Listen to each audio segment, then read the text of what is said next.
He was just passing by until he heard the softest whisper in the cold. "I'm sorry, Mom. I'll be good."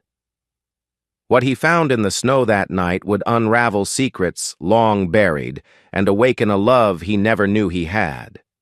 Before we begin this unforgettable journey of compassion, redemption, and quiet miracles, if you believe in stories that warm the soul and restore faith in humanity, consider subscribing to Soul Moments Story. Your presence here matters more than you know. Now let's begin. The wind howled like a wounded animal through the pine trees of Coldridge, Colorado. Snow fell thick and fast, swallowing the streetlights in a soft, endless white. It was the kind of night no one should be out in, not even the desperate. Caleb Hawthorne pulled his jacket tighter, the cold biting through the wool like teeth. He adjusted the brim of his weathered leather hat. The one Ellie, his late wife, used to say made him look like a romantic fool. She was gone now 2 years and counting. And despite the quiet cabin he returned to every evening, her absence echoed louder than the wind. He took the same path through Rosemore Park every night after his shift at the bakery, half out of habit, half because it was the only place in town that didn't remind him of her. But tonight something broke the routine. It was a sound, barely audible over the wind, fragile, human. "I'm sorry, Mom. I'll be good." Caleb stopped cold. The voice came from the playground. He turned his head, squinting through the flurry of snow. The swings creaked with the wind, the slide shimmered with frost, and under the curved arch of the plastic tunnel something moved. No someone. He walked slowly, boots crunching against the snow-covered pavement, heart already pounding harder than it should.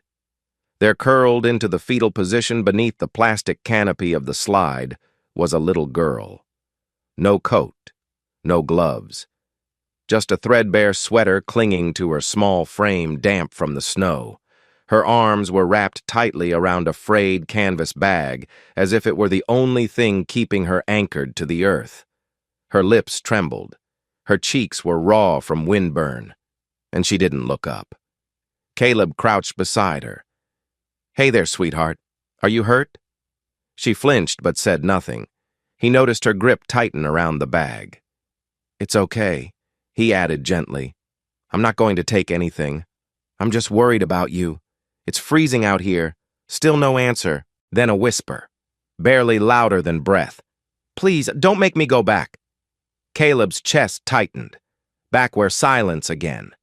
Her eyes stayed down, not scared, not defiant, just vacant.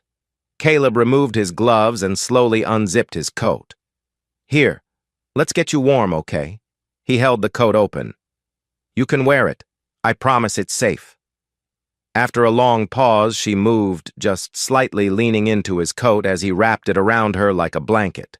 Her body was icy, her breathing shallow. "My name's Caleb," he said. "What's yours?" She hesitated, then mumbled, "Luna." "Luna. That's a beautiful name." He offered a soft smile even though she didn't look. "Do you live nearby?" She shook her head. "Do you have someone I can call another Sheikh?" Caleb exhaled, his breath fogging the night air. He glanced at the bag she clutched and noticed something poking out of it. A notebook corners curled its cover, scuffed and slightly torn. On the front, in shaky block letters, Luna Grace. "If found, please help." Beneath it, a name written in faded ink. Caleb Hawthorne. His pulse spiked. What the hell? He lifted the notebook, slowly turning it over. Inside, taped carefully to the back cover, was a faded photo of a woman with soft brown hair and sad eyes cradling a newborn. Caleb recognized that face immediately. Avery Lane, the girl he once knew, once loved, and never heard from again. Luna shivered beside him, unaware of the storm she'd just stirred in his heart. Caleb looked at her again, really looked this time. The roundness of her eyes, the gentle slope of her nose, the way she clenched her jaw just like her mother used to when she was scared. It couldn't be, but it was. Luna was Avery's daughter, and somehow Avery had written his name. He felt like the snow around him had gone silent. Time slowed. The pieces clicked into place, her name, the photo, the voice. Avery had sent her here. Or maybe he corrected himself bitterly. Avery had been gone long before she ever could. "Luna," he said softly, "do you know who wrote my name in that notebook?" She shrugged. "Did your mom ever talk about me?" She looked up for the first time. Eyes the color of stormy lakes met his, and he saw it. Recognition. You were the one she drew." Luna whispered. "In the red hat." She said, "If things ever got bad and I had nowhere to go, I should find the man with the red hat and kind eyes." Caleb swallowed hard. She'd remembered. All these years, all that distance, and Avery had never stopped believing he might care. He blinked away the moisture gathering in his eyes. "Well, I'm here now," he said hoarsely. "And you're not sleeping under this slide another night. Come on, let's get you home." She hesitated. "You're not going to call anyone, not unless you want me to." She nodded once. He rose slowly, then extended his hand. Luna looked at it for a long moment, then reached up. Her fingers were small, brittle with cold, but when they wrapped around his, something shifted. Not just in the snow or in the air, but in the deepest place inside Caleb Hawthorne's hollowed-out chest. He had just been a man trying to survive the silence left behind by grief. Now, in a single moment, he had someone to protect again. The fire crackled in Caleb Hawthorne's living room, throwing golden shadows across the log walls of his modest cabin. The place wasn't much, just a wood-framed haven on the outskirts of Coldridge, but it had warmth, the kind that settled into the bones. For the first time in years, that warmth felt like it had purpose. Luna sat curled on the worn couch, Caleb's oversized flannel jacket swallowing her frame. She hadn't said a word since they arrived. Her canvas bag rested on her lap arms, wrapped around it like a life vest in a storm. Caleb knelt in front of the fireplace, adding another log, then turned toward her. "Are your toes thawing yet?" She nodded faintly. "You hungry?" A small shake of the head, but her eyes lingered on the corner of the kitchen where the scent of soup drifted from a pot he'd put on minutes earlier. He walked over, ladled a scoop into a mug he figured a bowl might overwhelm her, and brought it over with a sleeve of crackers. He placed them gently on the side table, not too close. "No pressure. Just there if you want." Luna's eyes flicked to the mug, then back to her hands. Caleb didn't push. He just sat across from her, leaning on one knee, and for a moment they listened to the silence together. Not the suffocating kind he'd lived in since Ellie passed, but a quieter kind, raw, tentative, shared. Then he spoke. "That notebook in your bag. It had my name in it." Luna shifted. Her fingers clenched a little tighter. Caleb's voice remained soft. "Did your mom ever talk about me?" She looked down at her lap. Then, after a pause, "Only once." He leaned in slightly. "What did she say?" Luna's voice came like a snowflake, soft and disappearing even as it landed. She said, "If I was ever lost and no one wanted me anymore, I should find Caleb Hawthorne. She said you were the only man who ever made her feel safe." Caleb's throat tightened. "Your mom, Avery Lane. I knew her a long time ago. She was—" He stopped. The truth hung in the air unfinished. Luna looked up, her eyes dark and steady. "She said you might be my real dad." The air thinned. Caleb stared at her, stunned by the quiet force of her words. For a heartbeat, he couldn't breathe. I didn't know," he said honestly. "She never told me." Luna gave a sad, almost grown-up smile. She didn't tell anyone. Silence fell again, but this time it felt heavier. Caleb looked into the fire. The flames danced over the logs, casting flickers of memory in his mind. Avery's laughter in a summer orchard, the smell of her cinnamon perfume, the way she looked back at him that last night, eyes full of something he hadn't understood until now. He cleared his throat. "Do you know where she is now?" Luna's hands gripped the fabric of her jeans. She got sick. Real sick. She told me one night that she wasn't going to get better. And then one morning, she was just gone. A long, shivering breath escaped her lips, and suddenly Caleb understood why the girl had looked so empty under that slide. She wasn't just cold. She was grieving. "I'm so sorry," he whispered. Luna shrugged, but her lips trembled. "They said I couldn't stay in the house. My stepdad, he didn't want me. His new wife called me that girl, said I ruined everything. They gave me a bag and told me to go find someone else." Caleb's jaw clenched. "They threw you out into the snow." Luna nodded. It took everything in him not to slam his fist against the wall. Instead, he asked, "Do you have any other family grandparents, aunts?" She shook her head. "Just the name in the book." Caleb exhaled slowly, holding the mug of untouched soup between his palms. "Well, I don't know what tomorrow holds, Luna, but tonight this is your home." She blinked. "You don't even know me." He smiled gently. "You're Avery's daughter. That's all I need to know right now." Her eyes glistened. "Are you going to call the police?" "I'm going to call someone who can help, but only if you're ready." Luna looked at the fireplace, then at the soup. Slowly, she reached forward, wrapped her hands around the warm mug, and took a sip. She didn't say anything. She didn't need to. The gesture spoke louder than words. Later that evening, Caleb stepped out to the small workshop behind the cabin. It had been Ellie's painting studio once. Now it was half storage, half memory. He searched through an old filing cabinet until he found a dusty photo album. Inside were photos of a much younger Caleb and Avery laughing in fields, sitting on truck hoods, dancing barefoot at a 4th of July picnic. Then there was the letter. Avery's handwriting was instantly familiar, slanted, precise. The envelope was never sealed. Caleb had found it years ago in a box she left behind when she left town without a word. He had never opened it. Now, hands trembling, he did. "Caleb, I know I left badly. I was scared. You were everything good and kind, and I didn't feel worthy of any of it.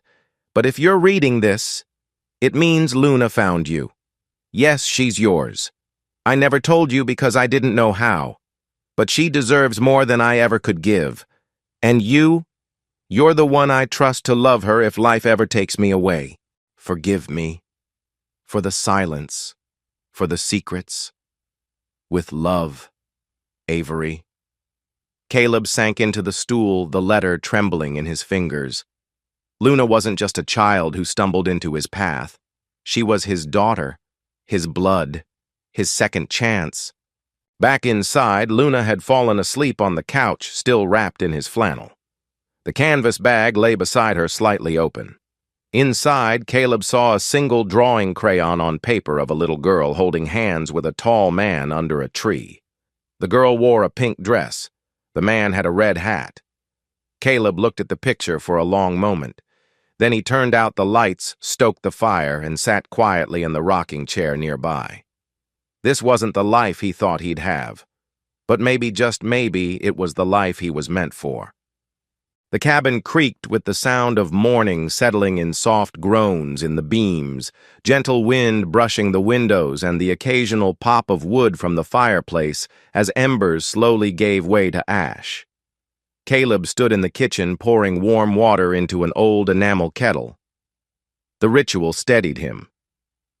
On the couch, Luna still slept, her small frame curled beneath a faded patchwork quilt he'd found in the linen chest.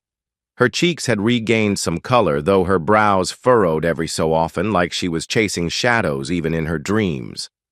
Caleb turned the flame down low and sat at the table staring at the letter from Avery that he'd read 3 times already, as if each time might reveal more.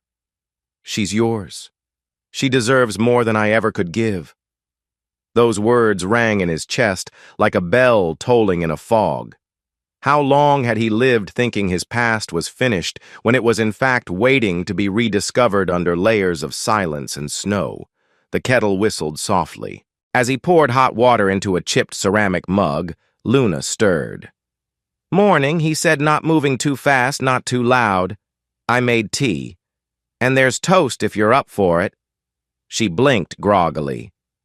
"What kind of tea, chamomile?" "The sleepy kind. But if you want something stronger, I think I've got some black tea with orange peel somewhere." She gave a tiny nod and sat up slowly, keeping the quilt wrapped around her. Caleb brought the mug over, careful to set it within reach, but not too close. She held it with both hands like it might slip through her fingers otherwise. "Did you sleep okay?" he asked. Luna shrugged. "Better than the slide." He smiled softly. "That's a low bar, but I'll take it." She looked around the cabin for the first time, her eyes drifting over the fireplace, the bookshelf lined with old hardcovers, the wall of framed black and white photos, and finally the narrow hallway that led to the back rooms. "Is it just you here?" she asked. Caleb followed her gaze and nodded. "Yeah. My wife passed away 2 years ago. No kids. No one else in the picture." She stared into her mug. "My mom used to say people who live alone are either hiding from something or waiting for someone." He chuckled under his breath. Smart woman. She was. A beat of silence stretched between them, and then unexpectedly Luna said, "The hallway scares me." Caleb looked at her. "Why's that? I don't know. It just reminds me of my old house. The shadows. The long walk to the kitchen." Caleb leaned back in his chair, thoughtful. "Do you want to tell me what happened there?" She bit her bottom lip, then gave the smallest of nods. "It's not like a horror story or anything. Nobody ever hit me. Not really. But it's like I was invisible. Or worse, like I was in the way." He stayed quiet, letting her talk. "My stepdad Marcus married Delia when I was 6. Mom was already sick then. After she passed, it was like I didn't matter anymore. They had rules for me that didn't apply to anyone else. I had to eat last. I couldn't sit at the big table. I had to say thank you for everything, or they'd say I was ungrateful." Her hands curled around the mug tighter. "There was a birthday party once, for Delia's daughter Brielle. She got a 3-tier cake and a crown and presents from everyone. I wasn't allowed to touch the decorations. I just cleaned up. That night, Brielle's new toy went missing.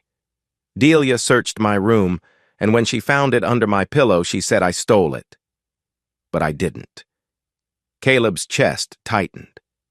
"Did you tell her that I tried?" But she didn't believe me. Marcus didn't say a word. He never does. He just stared at the wall like I didn't exist. "Did you run away that night?" Luna nodded. "They said if I didn't admit it, I'd be punished. But I wasn't going to lie. So I packed my bag and left. I had the notebook. I remembered what Mom said about you, that if anything ever happened and I had no place left, I should try to find you." Caleb exhaled slowly. "I wish she had told me. I wish I had known. I think she wanted to, but something always stopped her. Maybe she thought you wouldn't want us." He looked directly at Luna, his voice low but firm. She was wrong. The room went quiet again, but it was a different kind of quiet. Not fearful, not empty. Safe. Caleb stood and walked to a closet near the hallway.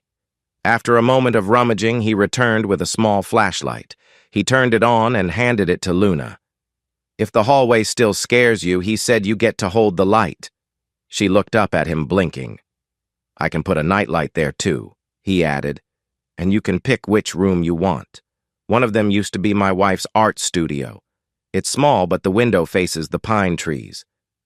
Luna took the flashlight slowly, her fingers brushing his. "That sounds nice. I'll clear it out this afternoon," he said, "and maybe later we can get pizza. Or I could make pancakes for dinner." She smiled faintly. "I like pancakes." "Good. You've got excellent taste." She stood then, quilt still wrapped around her, and peeked cautiously down the hallway. It was dim, just like she remembered houses always were, but this time there was no one yelling, no one accusing. Just wooden floors, a line of photographs, and the quiet hum of a home that wasn't pretending to be something else. Caleb watched her from behind the flashlight beam flickering against the floor like a small lighthouse.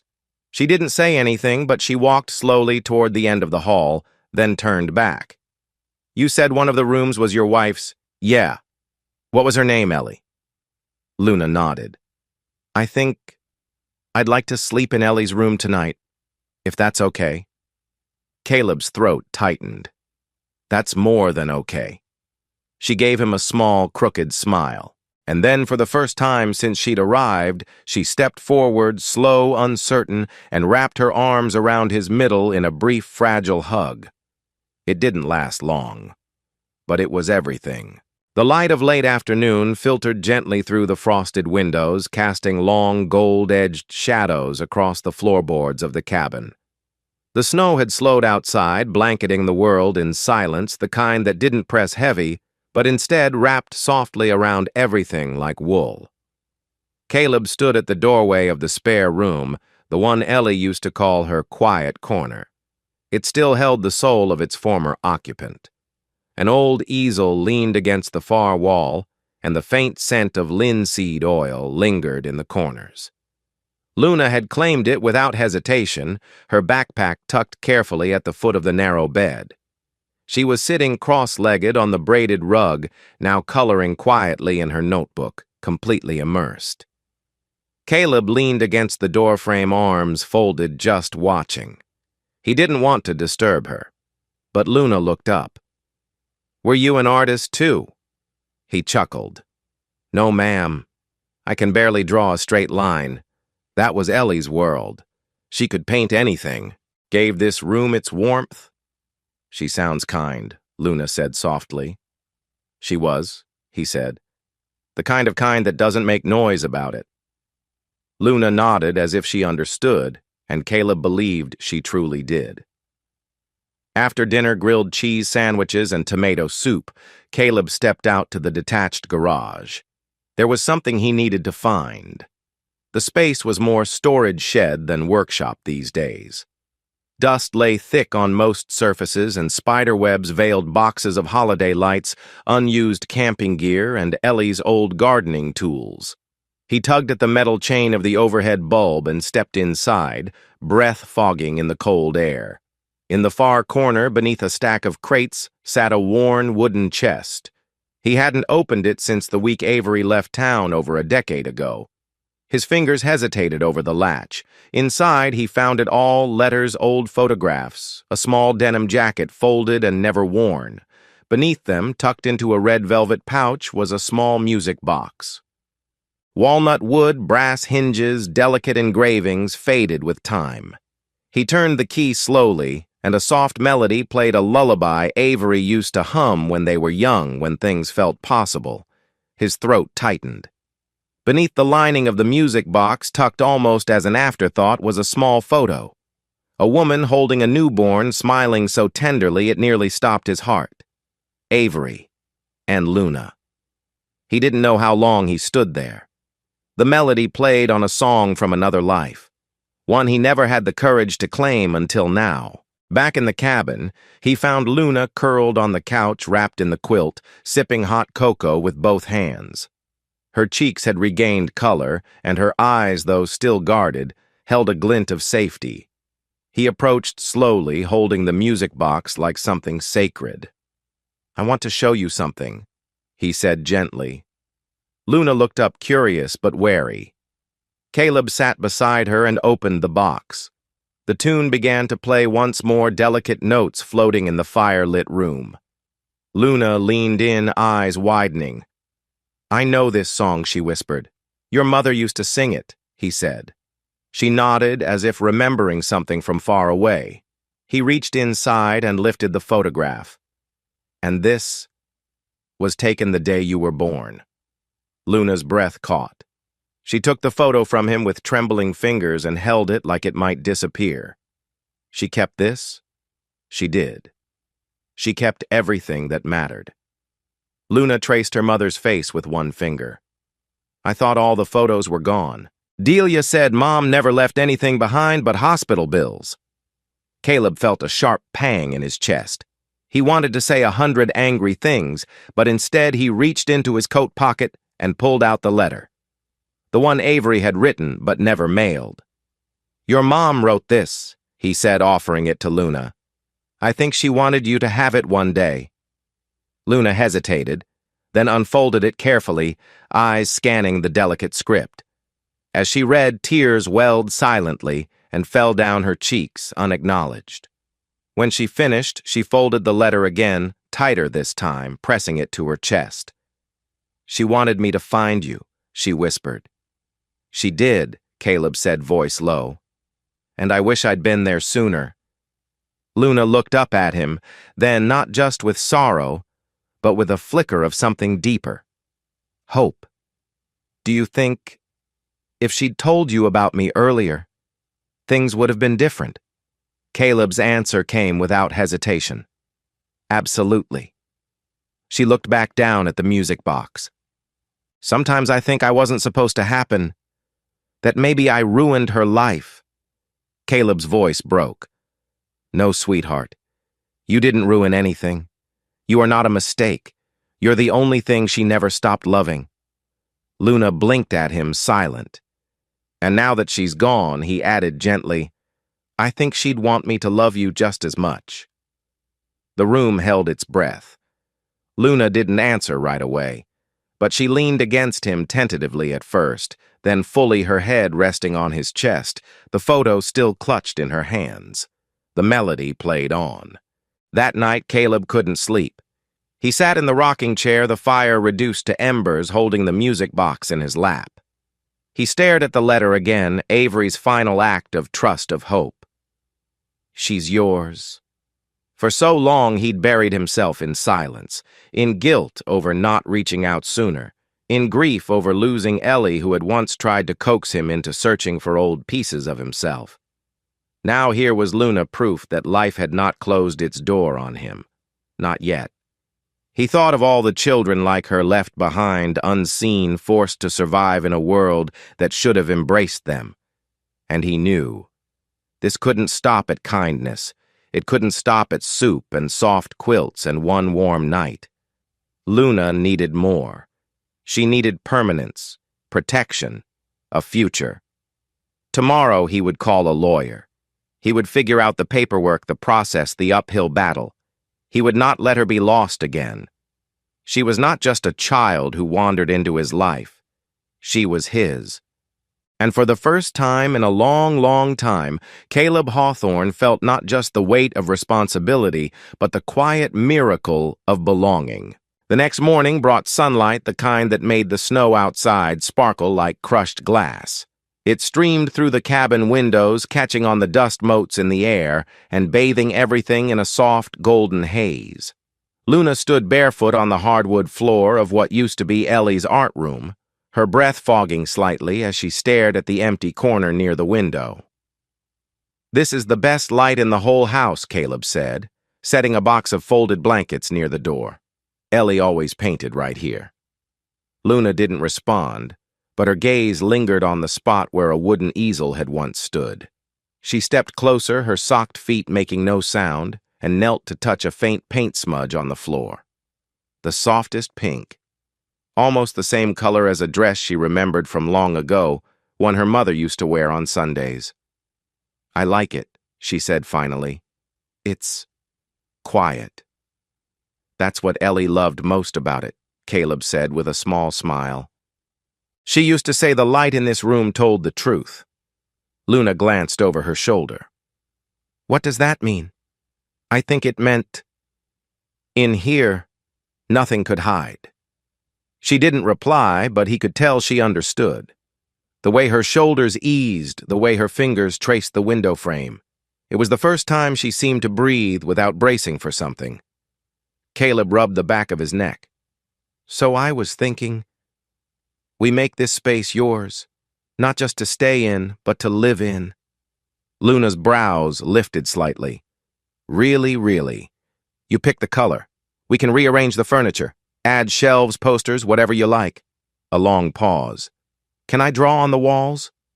Caleb blinked, then chuckled. "You mean like Murals? She nodded, eyes sparking for the first time. Mom used to let me do that in our old apartment.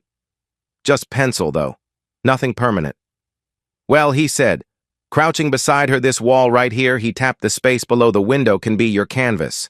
We'll call it the Luna Wall. Deal. She gave him a cautious smile. Deal.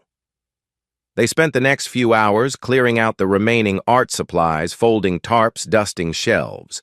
Caleb pulled out a toolkit he hadn't touched in over a year and started reassembling a small desk by the window. Luna helped sort through boxes of Ellie's old things brushes, worn sketchbooks, a ceramic palette still stained with watercolor, and placed them neatly in a shoebox marked Keep. There was no rush, no pressure, just movement, shared silence, and the quiet comfort of making space for someone new. That evening, as Caleb made dinner, grilled chicken with mashed potatoes and green beans, he heard Luna humming softly from the bedroom. He peeked in and saw her standing on a stool, carefully sketching a tree in the corner of the Luna Wall. It looked like an oak. Her lines were slow but confident, her hand steady. He didn't interrupt.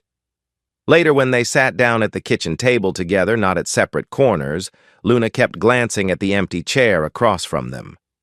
Caleb noticed. Everything okay? She hesitated. Just weird. Sitting at a real table. You don't have to if it's uncomfortable. No, I want to, she said quickly. It just feels like I'm not supposed to. Caleb's voice softened. Luna, this is your home now. You don't have to earn your place at the table. It's already yours. Her eyes flickered with something that looked like disbelief and then gratitude.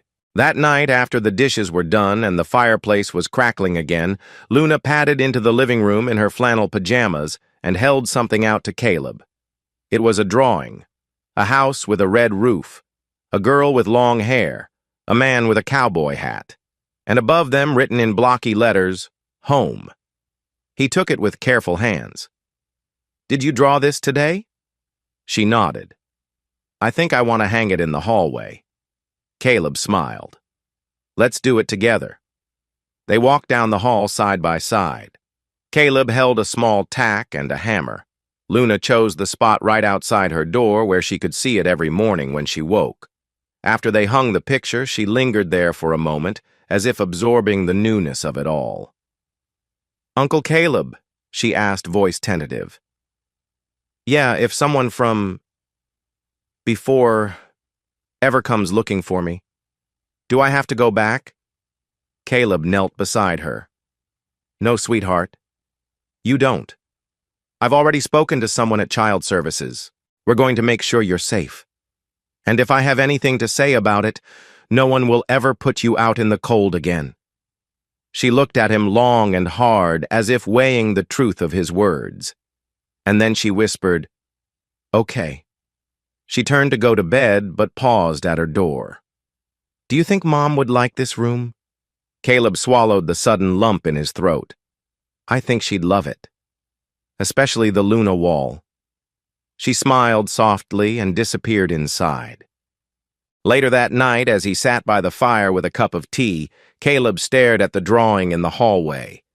The red roof, the warmth, the simple hope of it. He thought about how Ellie used to say, there are some people you find again even if you weren't looking. He hadn't known he was looking for Luna, but now he couldn't imagine life without her. And deep down, he began to realize something even more powerful. This wasn't just about Avery's daughter. This was about a man who'd buried himself in silence for far too long, finally stepping into the light, into a room of his own making, built not on memory, but on mercy, resilience, and the smallest act of love. Caleb Hawthorne sat in the parking lot of the Coldridge County office building, gripping the steering wheel harder than necessary. He had faced winter storms, financial ruin, and the silent ache of grief, but somehow walking into a government office to fight for a little girl felt like the most terrifying thing he'd ever done. Luna sat beside him in the passenger seat, dressed in the navy blue cardigan they'd picked out together at a second-hand shop. Her hair was neatly braided, her expression unreadable. She was drawing in her notebook again, lines forming what looked like the outline of a house. and a door cracked just slightly open. "You okay, kiddo?" he asked. She shrugged. "They're just going to ask me a lot of questions, right?" "Yes," Caleb said gently. "But you don't have to answer anything that makes you uncomfortable. You tell the truth, and I'll do the rest." Luna looked up. "What if they don't believe me?" Caleb hesitated. "Then they'll have to believe me." She offered him a faint smile. "You're not very good at lying." "Nope," he said, chuckling nervously. "But I'm real good at telling the truth like I mean it." He reached for the manila folder sitting between them. Inside, the letter from Avery, the birth certificate listing father unknown, and a newly notarized affidavit from Luna's old teacher, Ms. Pruitt, detailing signs of neglect. He'd also brought photos of Luna's bruises taken carefully, respectfully with her permission, and a signed recommendation letter from Eloise Martin, the retired counselor who'd taught art at the elementary school and knew Avery personally. Still, it didn't feel like enough, because the other side had one thing he didn't: legal guardianship. The building's hallways smelled of old coffee and printer toner. Caleb and Luna sat in plastic chairs outside the Family Services Division, waiting for their caseworker. Claire Winslow emerged from a side door, clipboard in hand. Late 30s silver streak in her ponytail glasses perched on the tip of her nose. She gave a polite but guarded nod. "Mr. Hawthorne, Luna." They both stood. Luna's hand instinctively found the hem of Caleb's coat. "I'll need to speak with Luna first," Claire said. "Standard protocol." Caleb opened his mouth to protest, but Luna gave him a small nod. "It's okay. I'll be fine." He watched her disappear into the office, heart pounding harder than he liked. 20 minutes later, Claire returned. Her expression was unreadable. "She's very intelligent," Claire said, flipping through her clipboard. "And guarded, understandably." Caleb nodded. "She's been through a lot." Claire sat across from him. "You don't have legal standing, Mr. Hawthorne. As it stands, Luna is still under the guardianship of Marcus Morton and his wife Delia. They abandoned her," Caleb said. "They threw her out into the snow." "Do you have any witnesses to that? I found her in the park," Caleb said. "Barefoot, freezing, with a notebook that had my name inside it." "That should count for something." Claire glanced at the letter from Avery. "This is compelling, but it's not a court order, and it's not paternity." Caleb hesitated, then reached into the folder and pulled out the sealed DNA envelope he'd received just 2 days ago. "I had the test done. We're a match. 99.9%. Luna is my biological daughter." Claire raised an eyebrow. "You're certain this wasn't forged, ma'am? I may be a fool sometimes, but I don't lie, especially not to keep a child safe." Claire took the envelope and opened it carefully. As she read, her brows lifted slightly. "I see. Will that change anything?" Caleb asked. She exhaled. "It changes a lot. But it still needs to go before a judge. In the meantime, the Morton family has been notified. They've requested to speak to Luna." Caleb's voice darkened. "That's not going to happen. It's not up to either of us, unfortunately." Claire leaned forward, voice softening. "I don't doubt your intentions, Mr. Hawthorne, but Delia and Marcus are legally her guardians. They've filed a counterclaim this morning stating that Luna ran away and you're unlawfully harboring her." Caleb felt the blood drain from his face. "They're accusing her of stealing a toy," Claire added, "and accusing you of manipulating a child for custody." "That's insanity," Caleb snapped. "She's a kid. A terrified little girl who's been lied to, shut out, and ignored her whole life. And she didn't steal anything. Delia planted that story." Claire's eyes locked with his. "I believe you," she said finally. "But believing isn't enough.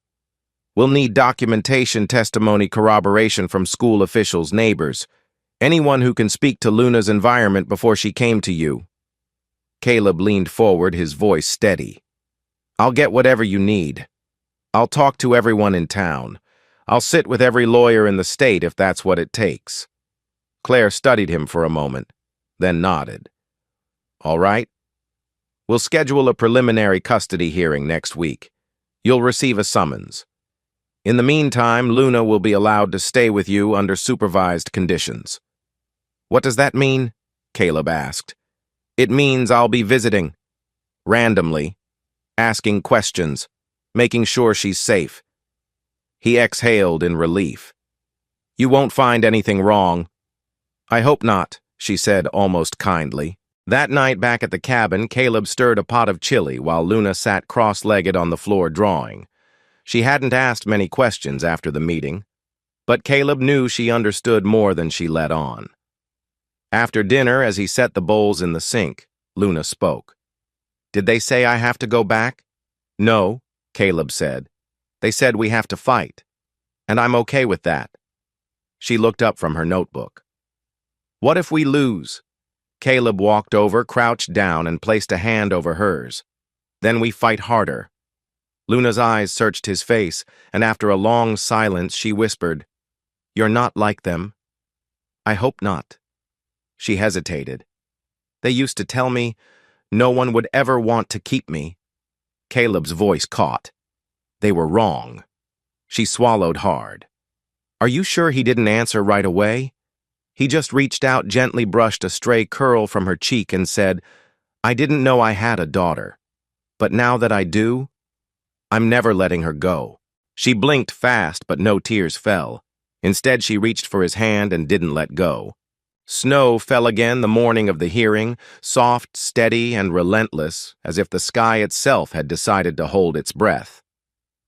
Caleb stood outside the Coldridge family courthouse with Luna at his side, both bundled in wool coats and nervous silence. He'd traded his usual flannel and denim for a second-hand suit that didn't quite fit across the shoulders, and Luna wore the seafoam green sweater they'd picked out at a local thrift store, her choice. She'd said the color reminded her of spring. The courtroom wasn't large, but it felt cavernous. Pews like church benches, a raised judge's desk, and fluorescent lighting that made everything look too sharp. The scent of polished wood mixed with coffee and cold air from a drafty corner vent.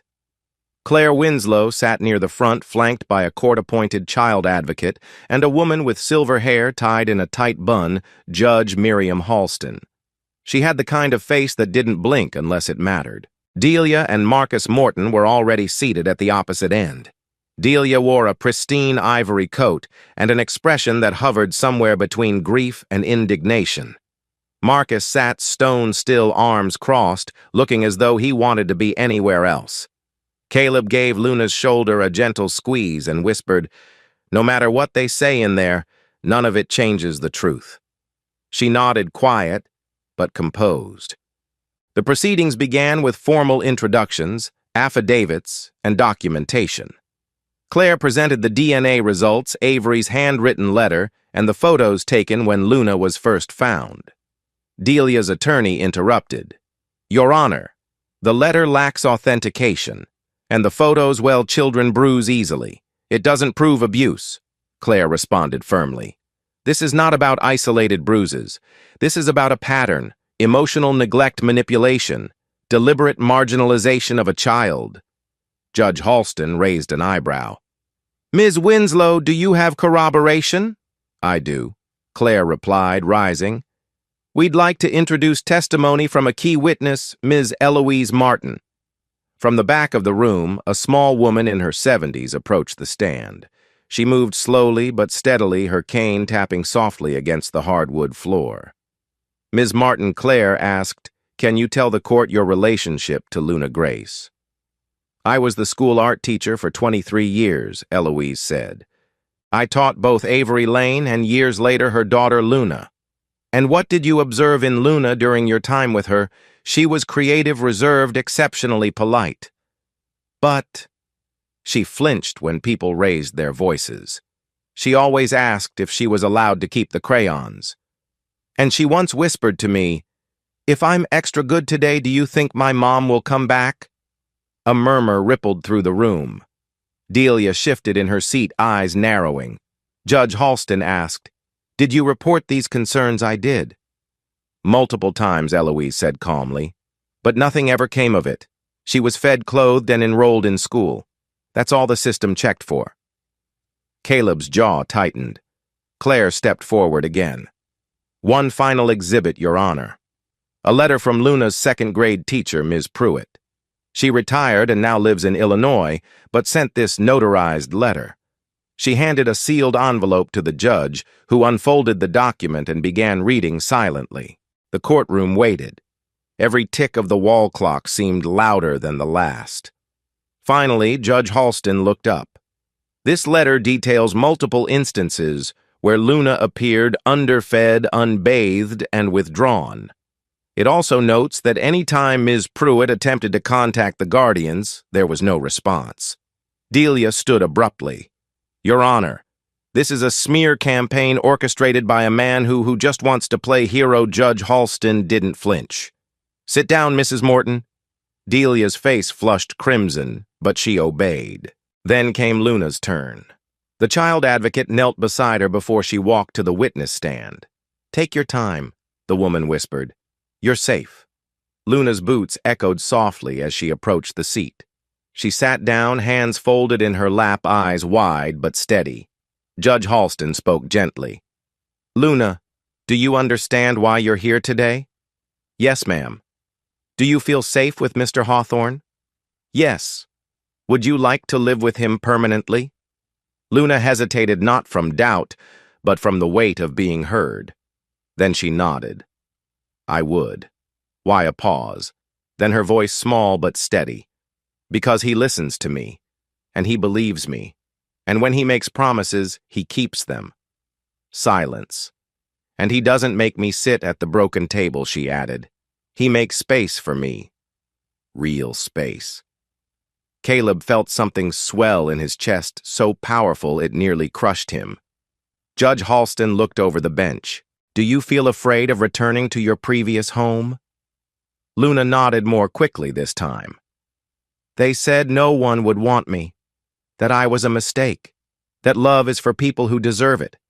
But Mr. Hawthorne says love is something you choose to give, not something you earn. Even the court clerk looked down for a moment, blinking hard. Judge Halston leaned back silent for a long beat. Then she said, I'd like to recess briefly. This decision deserves careful thought. Caleb stepped outside onto the stone steps of the courthouse. Snow crunched under his boots. Luna stood beside him, arms wrapped tightly around her midsection, eyes on the sky. I said too much, she whispered. No, he said. You said exactly what was true. What if it's not enough? Caleb crouched beside her, eye level. Then we try again tomorrow, and the next day. However long it takes. You're not alone anymore, Luna. You'll never be alone again. She nodded, and this time she didn't look scared. Inside the courtroom, as the clock ticked toward noon, Judge Halston returned to her bench. The room grew still. She looked first at Delia and Marcus. You have failed to demonstrate a safe, nurturing, and responsive home environment. Your guardianship is hereby suspended pending further investigation. Then she turned to Caleb. Mr. Hawthorne, while this court cannot yet issue a permanent order, I am granting you temporary legal custody of Luna Grace, effective immediately. Full custody proceedings will be scheduled within 60 days. Caleb let out a breath he hadn't realized he'd been holding. Luna looked up at him, eyes wide, lips trembling, not from fear this time, but disbelief. He reached down and took her hand. This time she held on tight. The wind was softer that evening, less of a howl, more of a sigh. Snow still blanketed the world outside, but it was the kind of snow that quieted things instead of burying them. Inside the cabin, the fire burned low and steady, casting long shadows that danced across the walls like memories finding their way home. Luna sat at the kitchen table, legs swinging gently above the floor, a bowl of mac and cheese cooling in front of her. Caleb had added crumbled bacon on top, her favorite, since the first week she moved in. She hadn't spoken much since the hearing, but she hadn't needed to. Sometimes presence was enough. Across from her, Caleb stirred his coffee with slow, thoughtful movements. The court ruling echoed in his mind, temporary custody. Two words that carried both relief and uncertainty. He'd won the right to keep her for now, but the fight wasn't over. And that truth sat with him like weight in the chest. Luna glanced up. What happens now? Caleb leaned forward. Now? We live. She tilted her head. Just like that? Well, he said with a tired smile, living isn't always easy. There'll still be meetings, visits from Ms. Winslow, and eventually another court date. But yes, just like that. You stay here, you go to school, we have grilled cheese on Tuesdays. Life. She watched him carefully as if trying to decide whether to believe him. Then softly, "Do you think the judge really meant it? That I get to stay?" "She meant it. She saw you, heard you. That's more than a lot of people ever did." Luna looked down at her bowl, then back up. "What if someone takes it back?" Caleb stood rounded the table and crouched beside her. He placed a hand over hers, steady warm. "Then I'll fight like hell to stop them." Luna didn't blink. "I mean that," Caleb added. "I've walked away from too many things in my life. I won't walk away from you." A pause. Then, "Not even if I mess up, especially not then." Her shoulders relaxed just a little. "Can I ask something weird?" she whispered. "Of course. If I'm your daughter, what do I call you?" Caleb's breath caught. It wasn't a question he'd expected, not yet, but it hung in the air between them, tender and trembling. "You can call me whatever feels right to you," he said. "There's no rush. Some people take months. Some never change what they say. What matters is what's in here." He tapped his chest. "Not just what comes out of your mouth." Luna nodded slowly. "Okay?" He gave her hand a light squeeze, then stood and began rinsing the dishes. She watched him work her small brow furrowed in thought. Then, like testing the edge of a new language, she said it, "Dad." The plate slipped slightly in his hand. He turned to her slowly. She was looking down again, suddenly shy. "Is that okay?" He stepped closer, knelt down again, this time slower, with something fragile blooming behind his ribs. "Yeah," he whispered. "That's more than okay." Later that week, Caleb took Luna to the town library to get her a library card. Mrs. Stansbury, the elderly librarian with thick glasses and a perpetual scent of lavender, beamed as Luna signed her name. "First library card is a big deal," she said. "That's a passport to anywhere." Luna smiled, a real one, wide and soft, the kind that lit up her whole face. Afterward, they stopped by the hardware store and picked out paint samples for her room. Luna chose a soft sky blue. "Like morning," she said. The days fell into rhythm after that. School in the mornings, reading by the fire in the afternoons, drawing after dinner. Sometimes Caleb would find her sitting by the Luna wall sketching new branches on the oak tree or adding bird stars and once a swing. "It's for Mom," she said one evening, pointing to a figure on the swing. She always wanted one. Caleb sat beside her, quiet, for a long moment. Then he picked up a pencil and under her watchful eye drew a small bench beneath the tree. "For you," he said. She leaned against him. "I like it here," she whispered. "I like you here too," he whispered back. "But not all shadows stay outside." One morning, Caleb received a letter stamped with the state seal. A notice of petition for custody contestation. Delia Morton had retained a high-profile attorney and was attempting to reverse the judge's temporary order. Caleb sat on the porch steps, letter in hand, head bowed. Luna stepped outside her boots, crunching lightly on the snow-dusted deck. "You okay?" she asked. He folded the paper and tucked it into his coat. "Yeah." "You're lying," she said, sitting beside him. He gave a half-smile. "A little." "They're still trying to take me." He nodded slowly. "They're trying. But it doesn't mean they'll succeed." She pulled her knees up to her chest. "It's because I'm not really yours." He turned sharply. "Luna, don't ever say that again. Not really mine." He placed a hand gently on her shoulder. "You're as much mine as anything has ever been." You're my daughter. No one gets to rewrite that." She was quiet for a long time.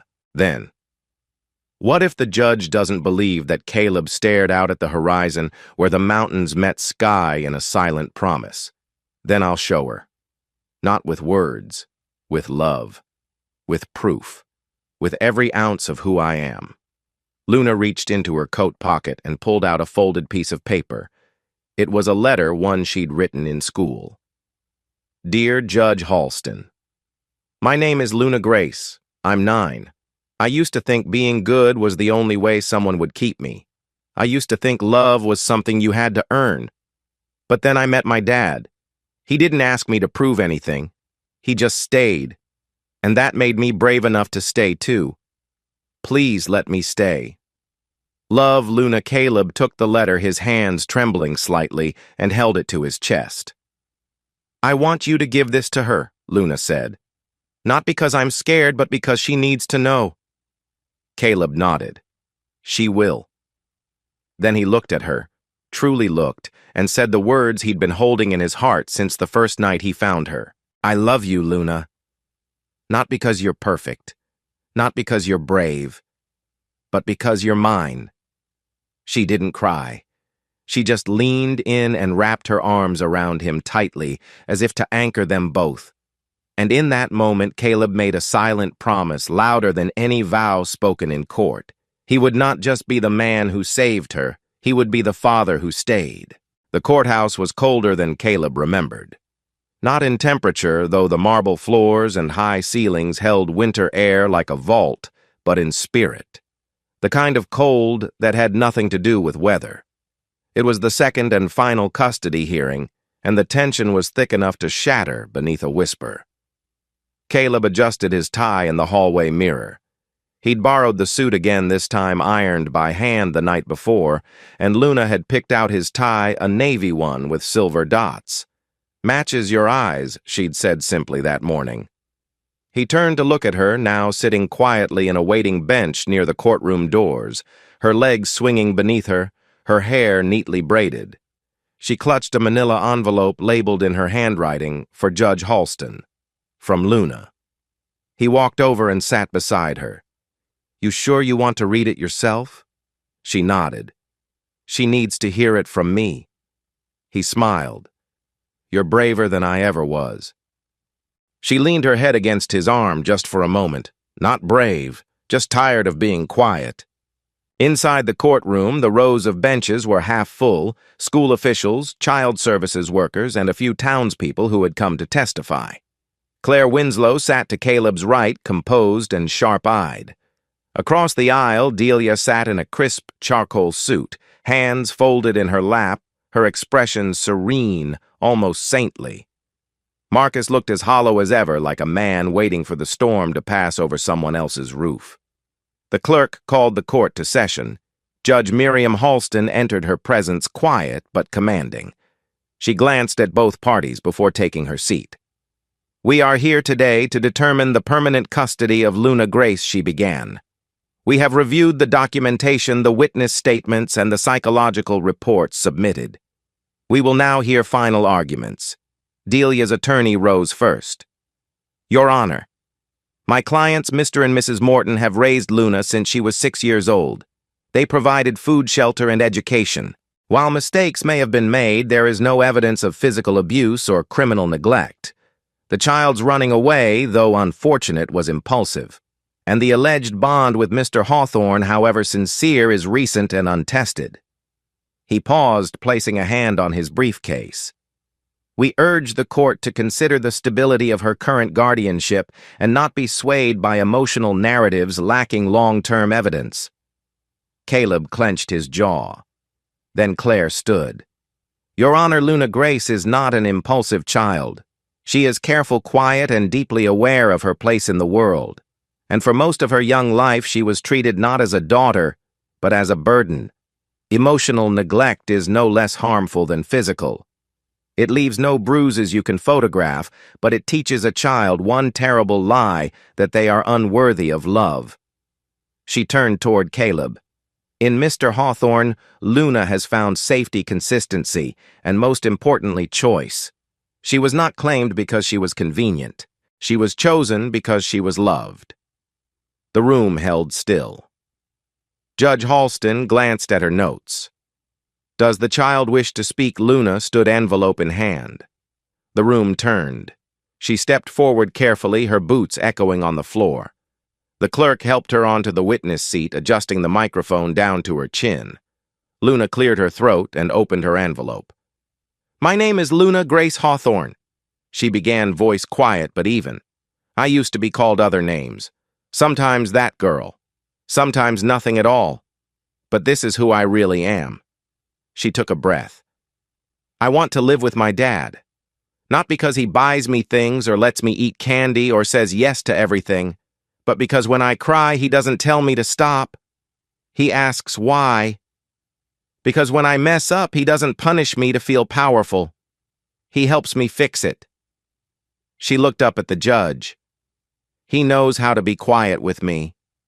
Not the scary kind of quiet, but the kind where I don't have to be scared." Judge Halston's gaze softened, but she said nothing. "And he doesn't call me good when I do something he likes.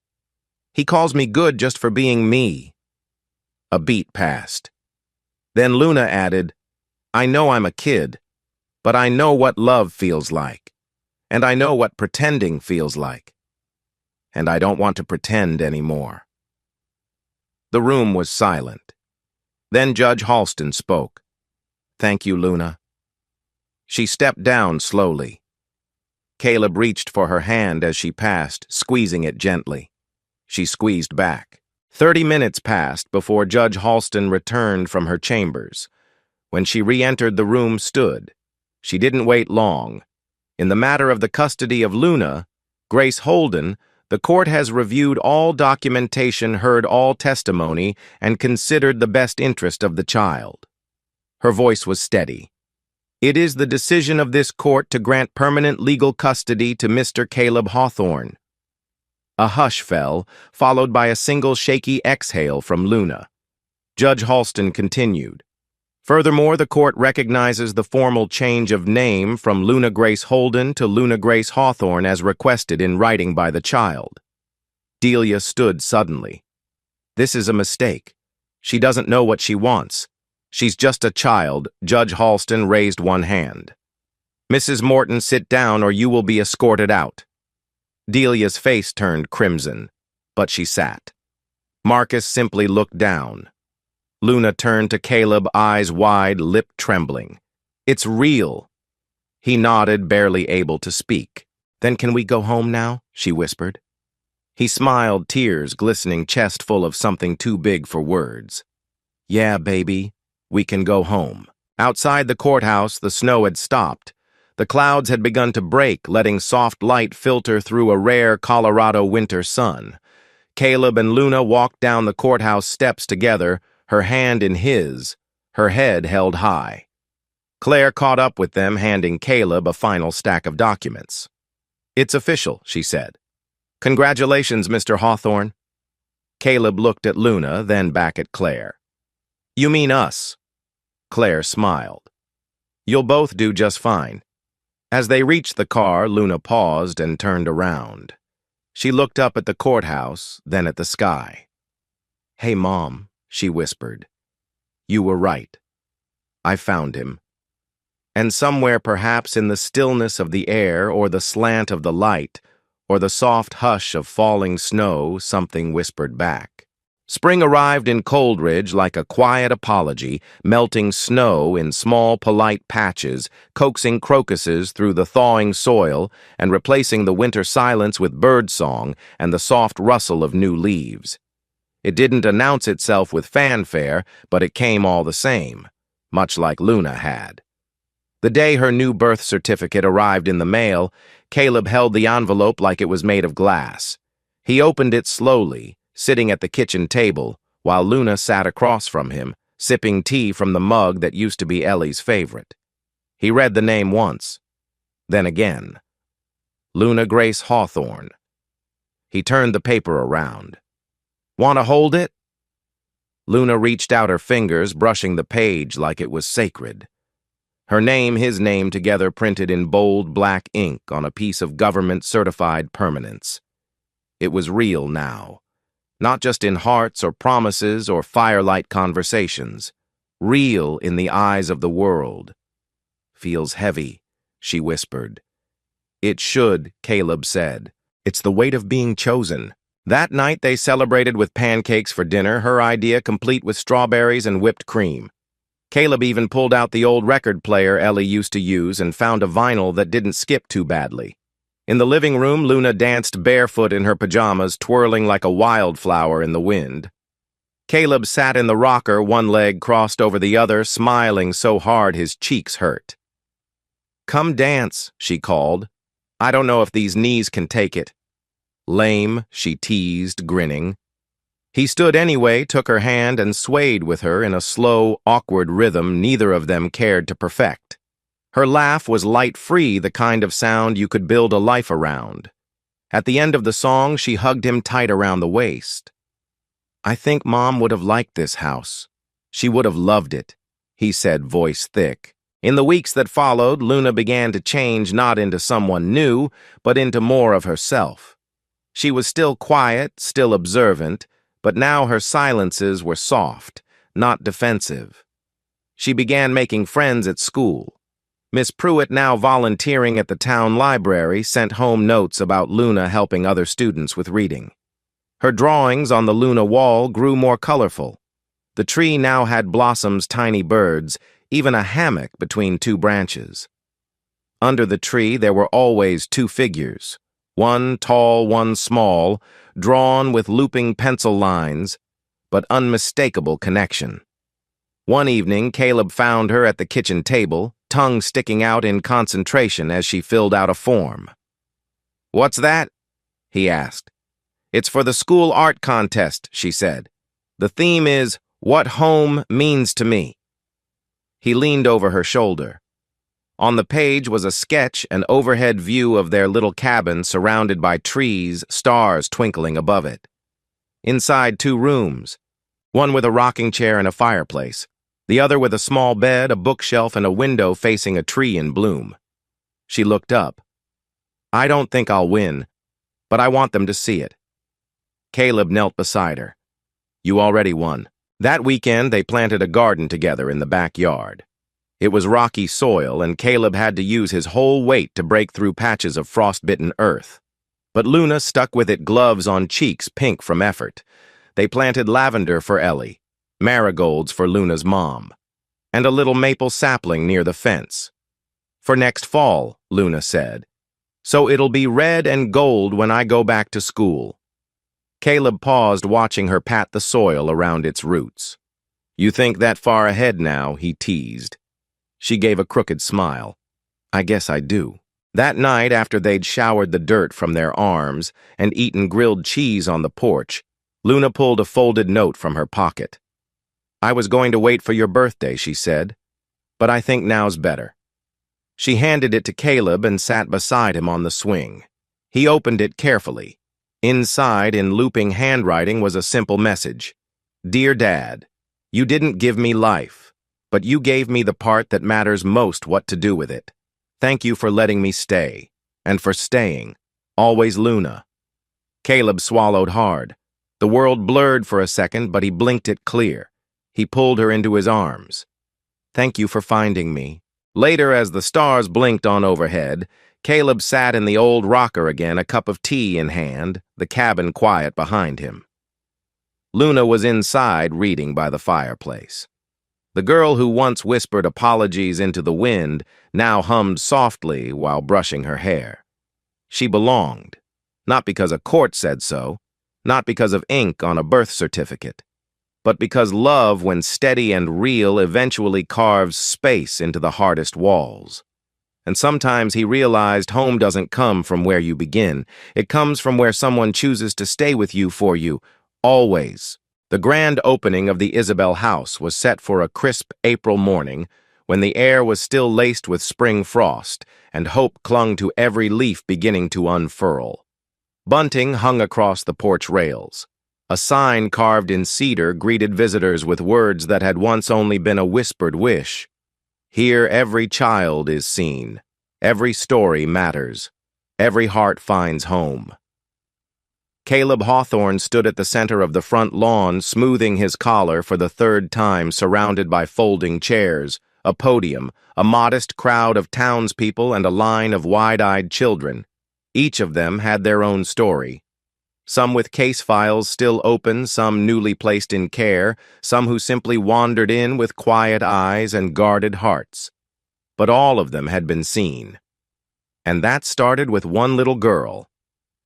"Are you nervous?" Luna asked, standing beside him in a blue sundress with yellow trim. Her hair was braided neatly, a silver star pin clipped above her temple. Caleb smiled at her. "I've faced sandstorms, bank lenders, and middle school math homework, but public speaking still terrifies me." She grinned. "You'll do great. You're not just saying that because I'm your dad, right?" "No," she said. "I'm saying that because you're mine." That nearly undid him. When it was his turn to speak, Caleb stepped up to the podium with a folded piece of paper in his hand. He glanced at it, then put it back in his pocket. "I had a speech," he began, voice roughened by emotion, "but I realized this place isn't about prepared words. It's about stories, real ones." He looked out at the crowd. "I grew up thinking that to be a man meant you had to be strong, silent, unshakable. But the truth is, strength lives in softness. It lives in staying, in listening, in standing between a child and the cold." He paused, glancing at Luna, who gave him a small nod of encouragement. "This house is named after a woman I once loved and never stopped loving even after time and distance made her a memory. Her name was Isabel. She raised her daughter in silence, in strength, and with more courage than the world ever gave her credit for." He swallowed. "And that daughter found her way to me, in the middle of a snowstorm, under a playground slide." The crowd was silent. I didn't know then that I was meeting my own child. I only knew I couldn't leave her behind. His voice dropped. "And I never will." A hush fell over the lawn, the kind that says everything without needing applause. After the ribbon was cut and the crowd began to mingle, Luna wandered through the hallway of the Isabel house, stopping by the wall of photographs. Each picture featured a child who'd stayed in the shelter's pilot program, smiling, shy, sleepy-eyed scribbling. Below every image was a short quote handwritten by the child, something they wanted the world to know. Luna's photo sat in the center. In it, she was sitting beneath the tree she and Caleb had planted the previous spring.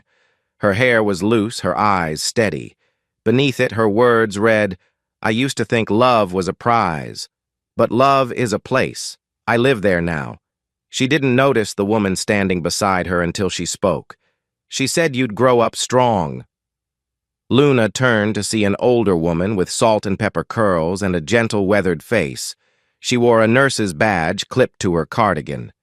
"Did you know my mom?" Luna asked, startled. The woman nodded. "I worked with her at the mobile health unit in Missouri. Avery used to draw hearts on her lunch napkins. Told me she was saving them for someone named Luna." Luna blinked fast. "She never told me that. She told me you were the reason she kept going even when things got hard. She used to say, 'I don't have much to give her, but if I can leave her one thing, it'll be the strength to walk through anything.'" Luna looked back at the photograph. Her heart beat loudly in her chest, but it didn't hurt. It felt full. "Thank you," she whispered. The woman smiled. She'd be proud. But more than that, she'd be at peace. That night back at the cabin, the air was quiet, lit only by the gentle hum of stars above. Luna sat on the swing Caleb had finally finished hanging from the maple tree, her legs tucked up, the wind teasing her hem. Caleb sat nearby in the rocking chair, guitar in hand, strumming a few soft chords, nothing structured, just melody carried by feeling. "I don't want to forget," her Luna said suddenly. Caleb looked up. "I'm scared that if I'm happy now, it means I left her behind." He set the guitar down and walked over, crouching beside her.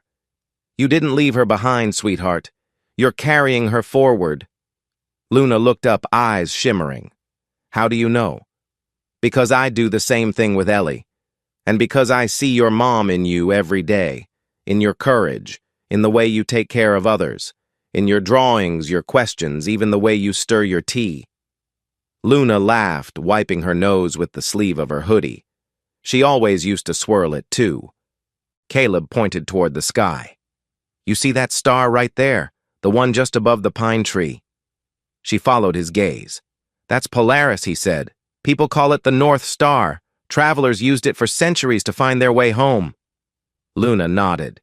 Caleb's voice grew softer. "You're my North Star, Luna. When I was lost, you pointed me back to life." She looked at him for a long moment. "You're mine, too."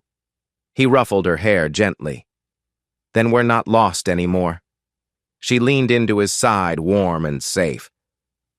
"Do you think there are more kids out there? Like me, I know there are. Do you think we can help them?" He nodded. "That's what the Isabel house is for. But it starts here. With you. With us." She was quiet for a long while. Then she whispered, "Then let's be the ones who stay." The wind picked up slightly, brushing through the trees like a lullaby. Inside the house, the fire glowed low. In the living room, their photo sat on the mantel, Caleb and Luna side by side beneath the maple tree, laughter frozen in time. And above them, through the window, Polaris held steady in the sky, unchanging, unwavering. A guiding light, a promise fulfilled. If this story touched your heart even just a little, we'd love to know. Where are you watching from tonight?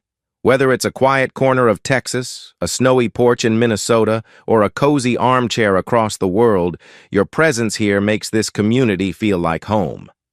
If you enjoy heartfelt stories like this, stories about kindness, second chances, and the quiet power of love, consider subscribing to Soul Moments Story. No pressure, just an open door always waiting for you. And from the bottom of our hearts, thank you for spending your time with us today. It means more than you know. Until next time, stay kind and stay close to those who stay.